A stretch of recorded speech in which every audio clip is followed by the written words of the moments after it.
made us better off. Our troops are still in the region conducting the same missions. They're not coming home. We've lost a counterterrorism partner. Perhaps the only benefit to the United States is that we're gaining tens of thousands of new Americans, Afghans who will be great Americans, but that is such a loss to their country and certainly not anything we would have wished. Thank you so much. I yield back. Gentleman's time has expired. I now recognize Representative Sara Jacobs of California, who's the Vice Chair of the Subcommittee on International Development, International Organizations, and Global Corporate Social Impact, for 5 minutes. Well, thank you, Mr. Chair, and thank you to the witnesses. I think this conversation is incredibly important.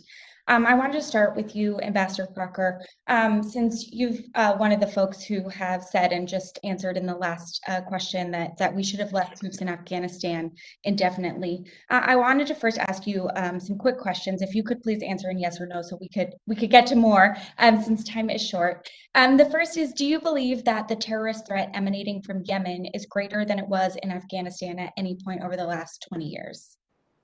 I have no way of measuring that, Congresswoman. I think it's significant in both countries. Okay, how about Syria or Somalia?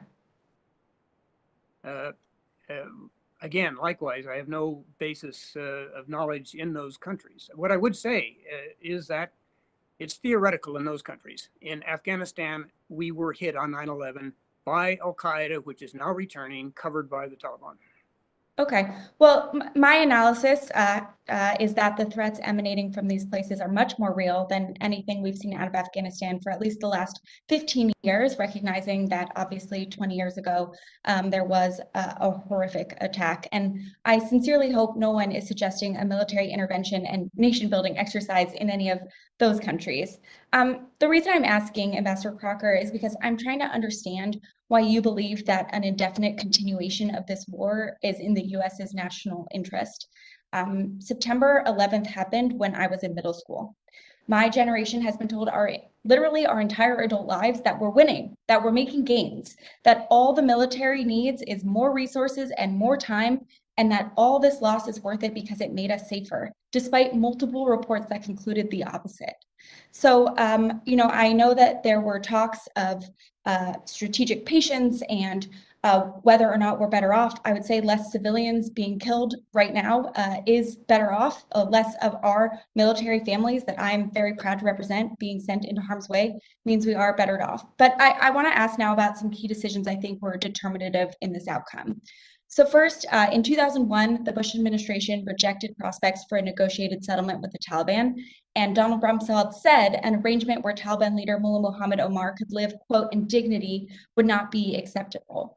Further attempts by the Taliban to join the political system were again rejected by the Bush administration in 2002. Secretary Armitage, since you were involved, seeing where we are today, do you believe that this was the right decision? Well, I don't know about hindsight, Congresswoman, but I'll have to say that we did give the Taliban an opportunity. I personally asked General Mahmoud to go see Mullah Omar at the president's behest. He did, and Mullah Omar turned us down flat. Second of all, we did not, during the aforementioned bond process, we didn't even consider the Taliban because from our point of view, they were through. It was over. And so that's the reason we didn't try even to have a negotiated settlement. And from about 2005 on, it was quite clear that Taliban themselves had come to the conclusion that we didn't have, our lungs weren't big enough, our legs weren't long enough for the journey that we were going to be on. Okay, well, I was having my bat mitzvah in 2002, but from my estimation, after 20 years of fighting, we ended up with a stronger Taliban and a worse deal than what we could have gotten in 2002. And I know we've already gone over many other moments like this. Just lastly, early on in our engagement in Afghanistan, it became clear that security interests took higher priority than other concerns, such as corruption, which I know many people have talked about today.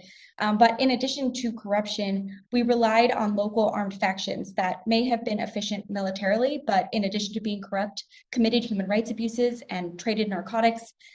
We know that in addition to this festering corruption, overlooking human rights abuses and failing to prevent civilian casualties from US drone strikes directly enabled the Taliban's recruitment efforts.